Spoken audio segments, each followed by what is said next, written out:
তো হেই ভিউয়ার্স, কেমন আছেন সবাই? আশা করব সবাই ভালো আছেন। তো আজকে আমরা এক্সপ্লেন করছি ওয়াইল্ড কার্ড মুভিটা। আর এই মুভিটা বানানো হয়েছে খুবই ইন্টারেস্টিং একটা গল্প নিয়ে। তো এই জন্য আমি বলবো ভিডিওটা শেষ পর্যন্ত দেখার জন্য, আর নয়তো বা অনেক কিছুই মিস করে ফেলবেন। তো চলুন কথা না বাড়িয়ে শুরু করি আজকের ভিডিও। তো এই গল্পের শুরুতে আমরা দেখতে পারি ডটসি নামের একটা মেয়েকে, যে কিনা বারের মধ্যে বসে ড্রিঙ্ক করছিল।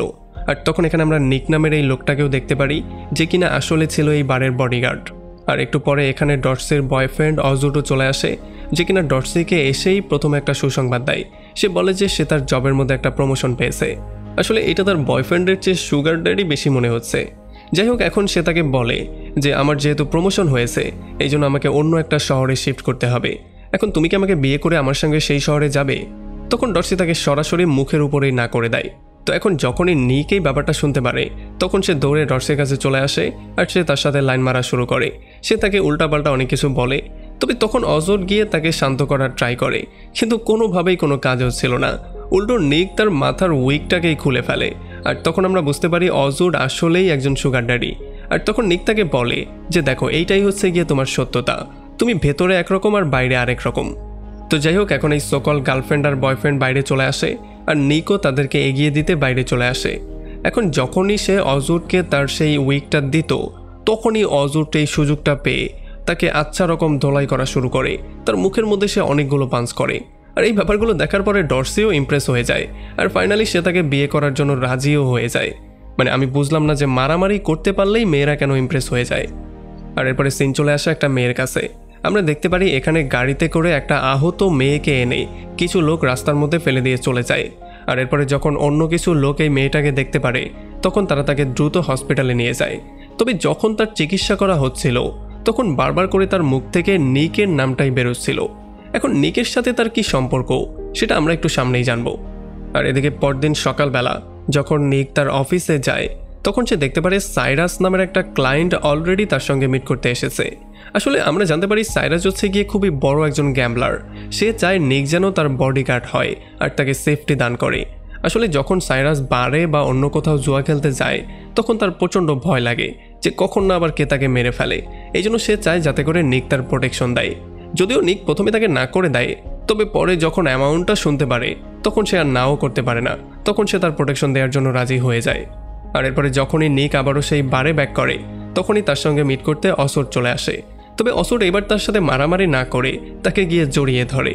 আর তখন এই ব্যাপারটা আমাদের সামনে ক্লিয়ার হয় যে আসলে এই পুরো প্ল্যানিংটা তারা দুজনেই করেছিল। মানে কালকে রাতে যাই হয়েছে, সমস্ত কিছু ছিল তাদের দুজনের প্ল্যান। তারা প্ল্যানিং করেছিল যে কি করে তার গার্লফ্রেন্ডকে বিয়ের জন্য রাজি করাতে পারে।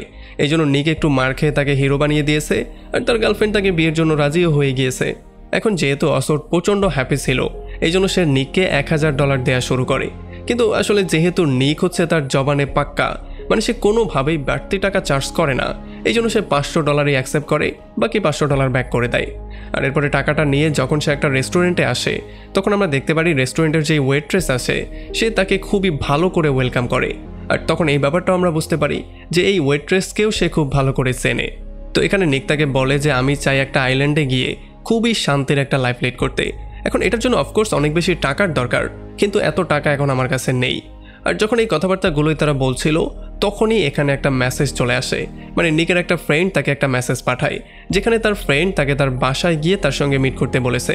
আর যখন মেসেজটা পেয়ে সে তার সাথে মিট করতে তার বাসায় চলে আসে, তখন আমরা দেখতে পারি এই হলি নামের মেয়েটাকে।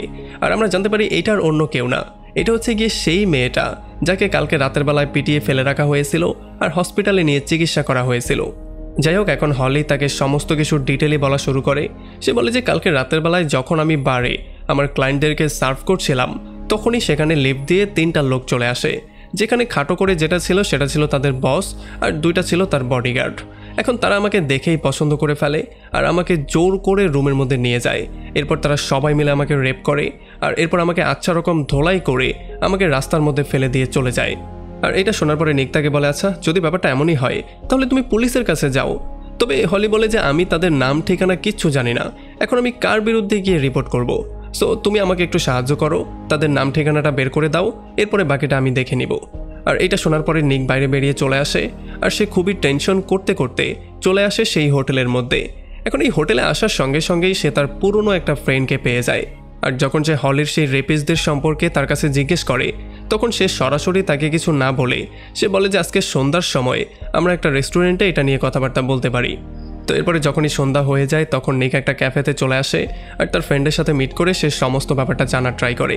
এখন তার ফ্রেন্ড তাকে বলে যে আসলে যারাই হলিকে রেপ করেছে তারা হচ্ছে গিয়ে ভয়ঙ্কর রকমের ক্রিমিনাল, আর যে লোকটা ছিল তাদের লিডার তার নাম হচ্ছে গিয়ে ড্যানি। আসলে ড্যানি হচ্ছে গিয়ে ইতালিয়ান মাফিয়ার ছেলে, এই জন্য সে কখনোই কাউকে ভয় পায় না। সে সবার সামনে থেকে হলিকে তুলে নিয়ে গিয়েছিল, এরপর রুমের মধ্যে নিয়ে তাকে বন্ধ করে দিয়েছিল। এখন যেহেতু সে ইতালিয়ান মাফিয়ার ছেলে এই জন্য পুলিশও তার বিরুদ্ধে কোনো অ্যাকশন নেবে না, আর এই জন্য তার ফ্রেন্ড নিককে সাবধান করে বলে দেয় যে যাতে করে তুমি ড্যানির সাথে উল্টাপাল্টা কিছু করতে যেও না, তার থেকে যতটা দূরত্ব মেনটেন করে রাখবে ততটাই তোমার জন্য মঙ্গল। এখন এগুলো শোনার পরে নিক দ্রুত হলিকে কল দেয় আর তাকে বলে দেয় যে তোমার সাথে যে এই কাজটা করেছে তার নাম হচ্ছে ড্যানি। আর তখন হলি তাকে বলে যে নিক তোমার আমাকে সাহায্য করতে হবে, কারণ তুমি এই ব্যাপারটা খুব ভালো করেই জানো যে সে হচ্ছে ইতালিয়ান মাফিয়ার ছেলে, সো পুলিশ তার বিরুদ্ধে কখনোই অ্যাকশন নেবে না। আর এই ব্যাপারটা শোনার পরে নিক ফোনটা কাট করে দেয়, কারণ সে কোনো রকমের ঝামেলায় পড়তে চায় না।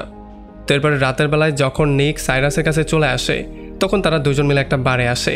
তবে এই বারের মধ্যে থাকা সত্ত্বেও বারবার করে নিকের মাথার মধ্যে এই ব্যাপারটাই ঘুরছিল যে কি করে ড্যানি নামের সেই লোকটা হলির হলির হাল কিভাবে বেহাল করে দিয়েছে। এই জন্য সে সবসময় অন্যমনস্ক হয়েছিল। আর একটা সময় সে সাইরাসকে একটা জায়গায় বসিয়ে দিয়ে বলে যে এইটা খুবই প্রসিদ্ধ একটা বার আর এখানে অনেক মানুষজন আসে, সো কেউ তোমার উপরে আক্রমণ করার সাহস পাবে না, তুমি এখানে বসো, আমি 1 ঘন্টার মধ্যেই আবারও ব্যাক করছি। এইটা বলেই সে সেখান থেকে বেরিয়ে চলে আসে হলির কাছে। এখন সে গিয়ে হলিকে জিজ্ঞেস করে যে তুমি পুলিশের কাছে যাচ্ছ না কেন। তখন এই ব্যাপারটা আমাদের সামনে ক্লিয়ার হয়, হলি নিককে বলে যে আসলে সেই হোটেলের মধ্যে আমি প্রস্টিটিউশনের কাজ করছিলাম, যার যদি সে পুলিশকে গিয়ে সমস্ত সত্যিটা বলেও দেয় তবুও পুলিশ তার কথায় বিশ্বাস করবে না, কারণ প্রস্টিটিউটকে কে রেপ করতে যাবে।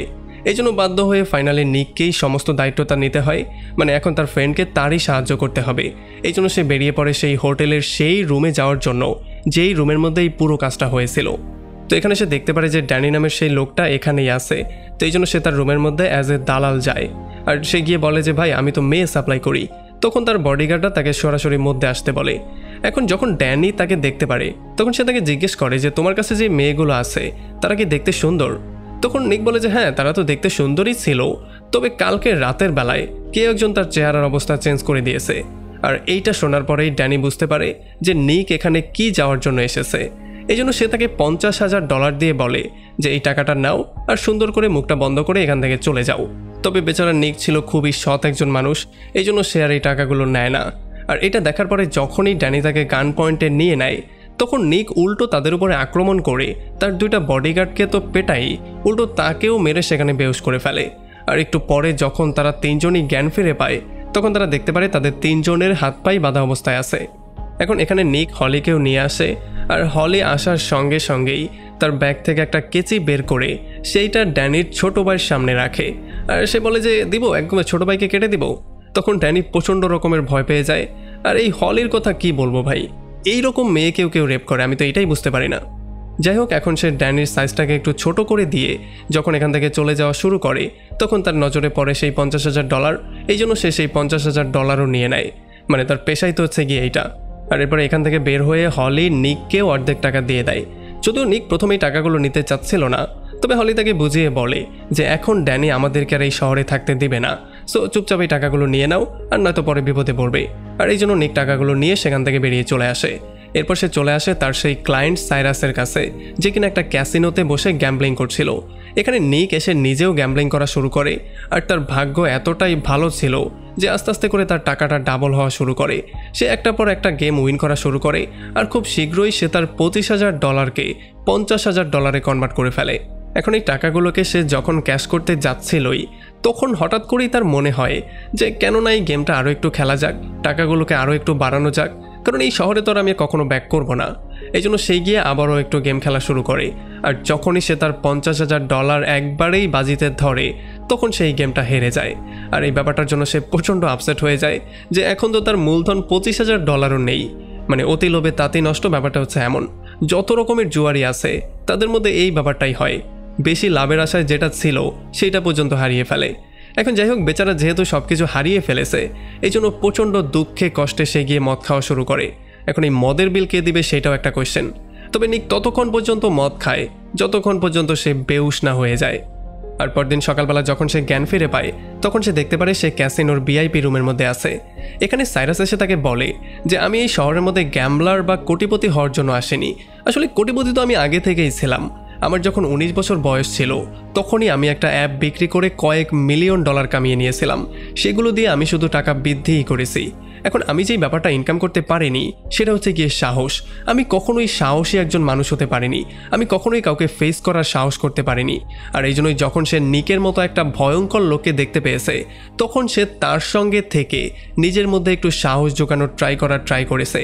এই জন্য সে নিকে ইনভাইট করে যে চলো তুমি আমার সঙ্গে থাকো, আমরা বিভিন্ন এলাকায় ঘুরবো, বিভিন্ন দেশে বিদেশে ঘুরবো, বিভিন্ন জায়গায় গিয়ে আমরা পার্টি করব। আর তোমার সাথে থেকে আমি আস্তে আস্তে করে নিজেকে চেঞ্জ করার একটু ট্রাই করব। আর তুমিও আমাকে একটু সাপোর্ট দিলে। আর এত কিছুর মধ্যে যত খরচ হবে সেই সমস্ত খরচের দায়ভার আমার, সমস্ত খরচ আমিই করব। কিন্তু এত বড় একটা অফার পাওয়ার পরেও নিক এখান থেকে যাওয়ার জন্য একেবারেই রাজি হয় না।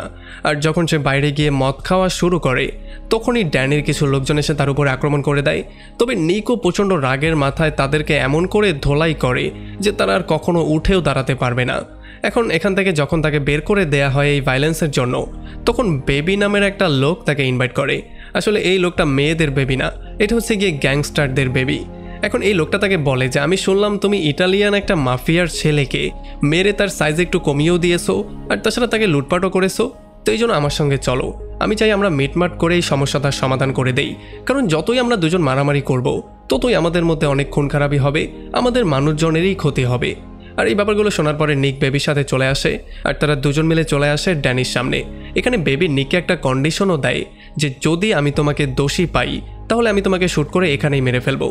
তো এখানে যখন বিচার শুরু হয় তখন ড্যানি প্রথমে বলা শুরু করে।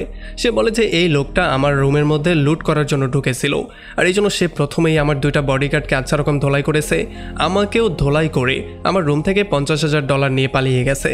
আর এগুলো শোনার পর আমরা বুঝতে পারি যে আসলে ড্যানি তার আসল যেই ম্যাটার সেটা এখানে খোলাসা করছেই না। আর এই ব্যাপারগুলো শোনার পরে নিক তার সামনে 3টা কোয়েশ্চেন রাখে। প্রথম কোয়েশ্চেন ছিল বেবির কাছে। সে বেবিকে জিজ্ঞেস করে যে তুমি তো আমাকে খুব ভালো করেই জানো, যার মানে তুমি এইটাও জানো যে আমার কাউকে মারতে কোনো গানের দরকার পড়ে না। আর 2 নম্বরটা ছিল ড্যানির কাছে। সে ড্যানিকে বলে যদি তুমি সত্যিই বলো তাহলে তোমার প্যান্ট খুলে আমাদেরকে তোমার ছোট ভাইকে দেখাও, দেখি সেটা সঠিক জায়গায় আছে কিনা। আর 3 নম্বর কোয়েশ্চেন ছিল তোমার কাছে, এখনো চ্যানেল সাবস্ক্রাইব কেন করছো না। যাই হোক, এই ব্যাপারটা শোনার পরে ড্যানি ক্লিয়ার হয়ে যায় যে এখন নিক তার সমস্ত সত্যিটা সামনে নিয়ে আসবে। তো এই জন্য সে কিছু না করে চুপচাপ সেখান থেকে বেরিয়ে চলে যায়। আর তার চলে যাওয়ার পরে নিক বেবিকে সমস্ত ব্যাপারটা খোলামেলা করে বলে। আর এগুলো শোনার পরে বেবিও তাকে একটু সতর্ক করে দিয়ে বলে যে একটু সাবধানে থাকার ট্রাই করবে, কারণ ড্যানি কোনো ছোটোখাটো গুন্ডা না, সে কিন্তু ভয়ঙ্কর একজন মাফিয়ার ছেলে। এখন এই কথাগুলোকে শোনার পরে এগুলোকে হজম করার জন্য নিক একটা রেস্টুরেন্টে চলে আসে আর এখানে খাবার দাবার খাওয়া শুরু করে। তবে সে দেখতে পারে এখানে সাইরাস অলরেডি তার জন্য ওয়েট করছিল, যে কিনা প্রথমেই তাকে গুড বাই বলে। আর সে তাকে বলে যে আমি এই শহর ছেড়ে চলে যাচ্ছি, কারণ আমি এই ব্যাপারটা ক্লিয়ার হয়ে গেছি যে প্রত্যেকটা মানুষের মধ্যেই কোনো না কোনো ভয় কাজ করে। এখন এটা বাধ্যতামূলক না যে সবার মধ্য থেকেই সমস্ত ভয়গুলো দূর করা সম্ভব। আমার মধ্যেও যেই ভয়টা আছে সেটা থাকতে দাও, সেটা আমি কখনোই দূর করতে পারবো না, এই জন্যই আমি শহর ছেড়ে চলে যাচ্ছি। তবে এইবার সে তাকে থ্যাঙ্কসও বলে আর সে তাকে একটা আইল্যান্ডের টিকিট দেয় আর $5,000 একটা চেক দেয়। সে বলে যদি তোমার কখনো আমার সাথে মিট করতে ইচ্ছা হয় তাহলে তুমি এই আইল্যান্ডে আসতে পারবে, আর তাছাড়া এই $5,000 দিয়ে তুমি তোমার কয়েকটা দিন আরামসে পার করে দিতে পারবে। তবে যখনই সে এটা হাতে নেয় তখনই এখানে ড্যানি চলে আসে আর সে সঙ্গে করে অনেকগুলো লোকজনও নিয়ে আসে। এগুলো দেখার পরে প্রথমে নিক একটু ভয় পেয়ে পালিয়ে যাওয়ার ট্রাই করলেও একটু পরে সে এটা ক্লিয়ারলি বুঝতে পারে যে এগুলো থেকে সে বেশি দিন পালিয়ে বাঁচতে পারবে না। এই জন্য সে ফাইনালি সিদ্ধান্ত নেয় সে যেই কোনো মূল্যে এবার এই ড্যানির খেলাটা শেষ করবে।